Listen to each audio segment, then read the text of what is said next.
Hello. Um, Out here on the patio, and it's nice out.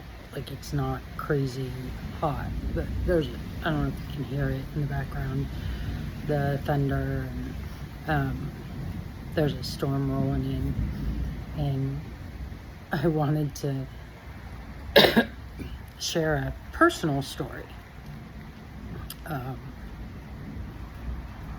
So I know I said in previous videos, so I was married for 27 years to my first husband, Kevin, and we have 3 amazing kids. And after that marriage ended, it took a while, a little over a year before I got back into a dating game, or not even back in. I wasn't really in a dating game. I got married very, very young. I think it was 21. Yeah, we met when I was 20 and got married when I was 21. So anyway, so I did the whole, which was so weird, right? Because I'd been married for 27 years from a very young age. So, that was in the 90s, early 90s. And, you met people organically. There was no social media and, cell phones, smartphones, and all of that. So I was like, I don't know where to meet people, like in the, frozen food section at the grocery store, and my 2 oldest, they were grown. Nicholas didn't live at home, and they were like, no, you go on dating apps. And I'm like, what? And I remember they were at my house. Well, Aaron lived with me, but Nick was over, and they were like, Hinge, Bumble. And then Nicholas said Tinder, and Aaron was like, no, shut up. I didn't know what Tinder was, but I learned afterwards what it was. But anyway, so I dated a little bit, which was actually kind of cool, just because I kind of learned a lot about myself, and it was cool. There were some not great moments, some scary moments, honestly, but nothing was really panning out, and I delete the apps, get back on, delete, get back on, and get back on more out of boredom. Like, let's see who's on here, And a friend of mine said, oh, you should try eHarmony. They do like this whole personality test thing, traits, and they match you based on that. And I'm like, well, I'll look at it. So, sorry, this part of my hair is bugging me. And it was expensive. Holy shit. It wasn't like Bumble where you could sign up for a week. You know what I mean? It was expensive. And I was a single mom. And so I told my friend that. I'm like, this is too pricey. I can't do this. And so she sends me a coupon.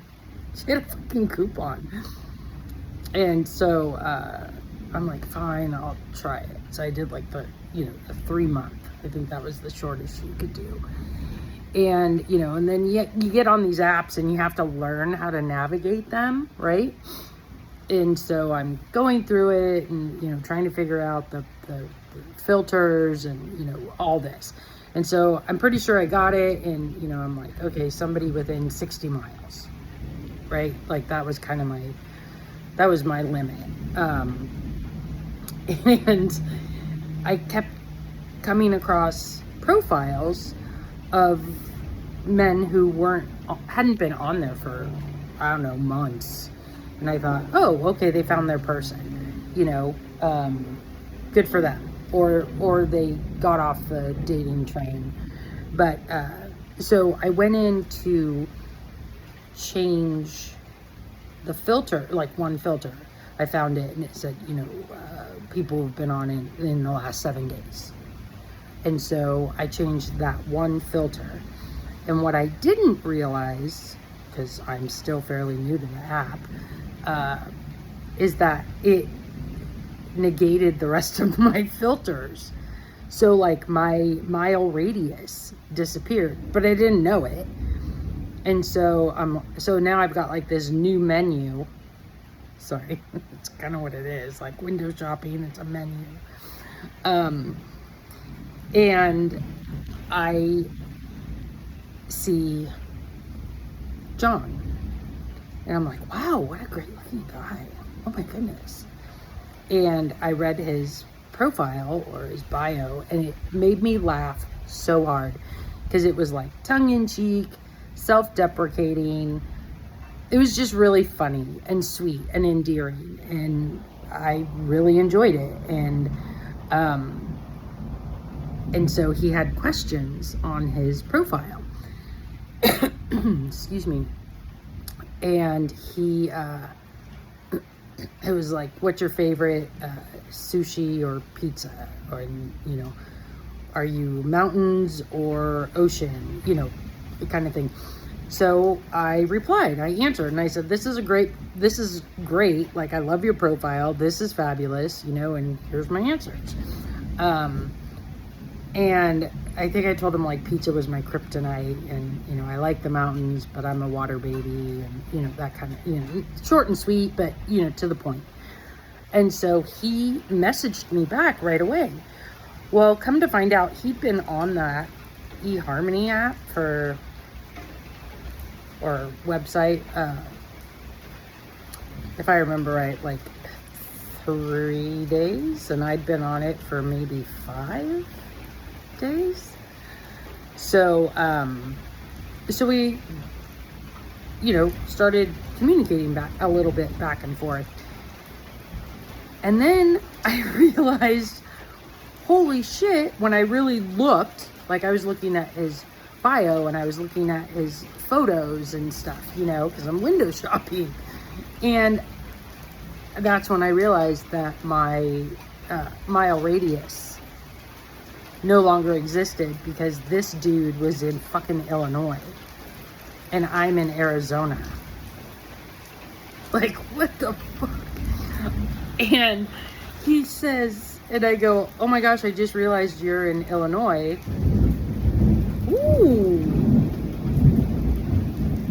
And I go, I wish you the best of luck in your search for your person, you know, and I left it at that.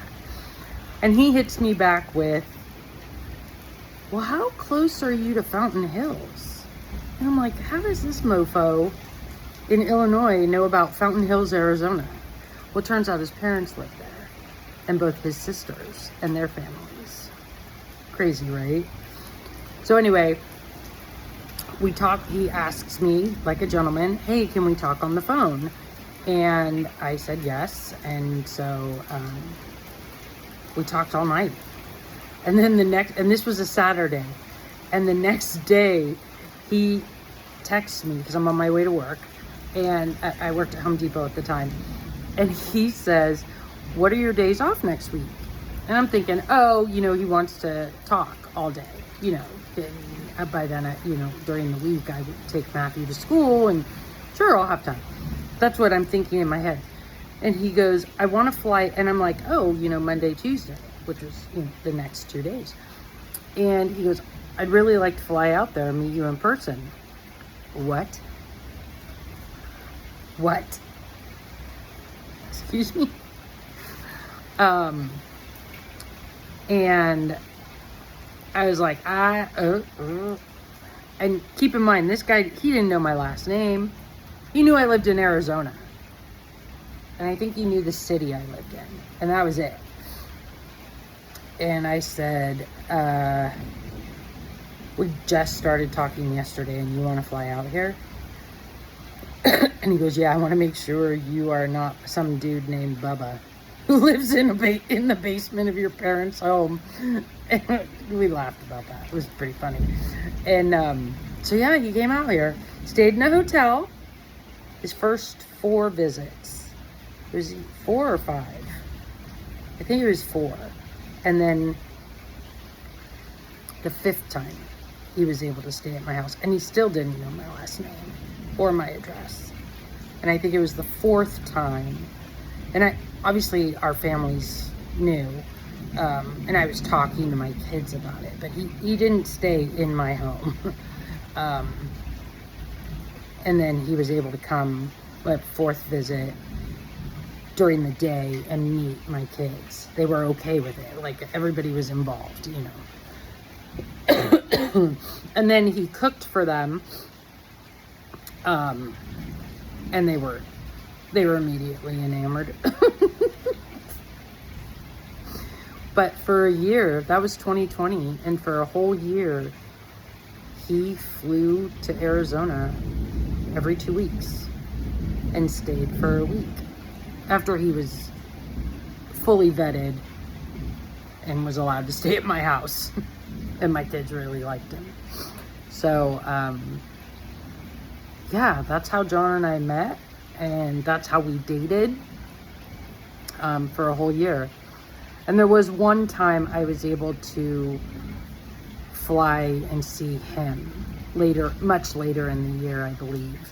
I think it was well, maybe it was like September or something like that. I can't recall exactly, but because excuse me, I still had a high school kid at home. You know, I couldn't just up and take off. But anyway, yeah. So for a whole year, that's how we dated. And then he relocated to Arizona in April of 21. And then we lived in Sin. I love saying that. It just makes me chuckle. And then we ended up getting married May of 22. So, yeah, a little personal story about me and how I met my husband. All right. I think I'm going to go batten down the hatches. Much love.